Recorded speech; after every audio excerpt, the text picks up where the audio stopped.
अच्छा जी, हवा के लिए आमतौर पर तकलीफ़ें होती हैं। कल भी एक मरीज़ा आई हुई थी, उनके मियाँ कह रहे थे कि बहुत ना, उनकी वालदा थी शायद किसी की, हवा में बहुत ज़्यादा तकलीफ़ है। मैंने बताया था हवा के लिए एलो मशहूर है, लेकिन उसकी ख़ास क्या अलामत है, किस तरफ होती है? हाँ ठीक है, दाईं तरफ गोला ज़्यादा बनता है। और ये अलामत और किस चीज़ में पाई जाती है? लाइकोपोडियम में भी। ठीक है, और इसके असाल भी लाइकोपोडियम से मिलते हैं। क्या होता है उनमें?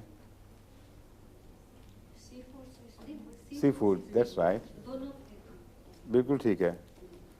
ख़ास तौर पर ऑयस्टर, सी फूड में मछली शामिल नहीं है।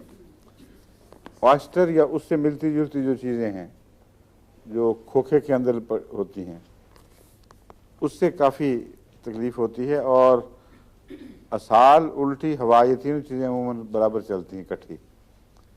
लेकिन हवा के लिए कुछ आपको ख़ास तौर पर दवाएं याद रखनी चाहिए।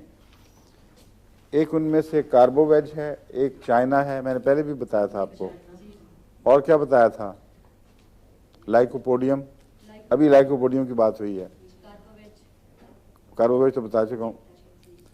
कार्बोवेज, चाइना, लाइकोपोडियम और एक एलो आपने याद कर ली है। इनकी जो तमीज़ वाली इलामतें हैं वो बताएं। कार्बोवेज में हवा का दबाव ऊपर की तरफ होता है। ठीक है, और बदबू होती है हवा। हाँ हाँ। और इसका मतलब है कि जो अंतड़ियों की हरकत है उसमें खलल वाक़या हुआ है। अंतड़ियों की हरकत में खलल और किस दवा में नुमायां है? बिल्कुल ठीक है, नक्सवामी का इसकी चोटी की दवा है।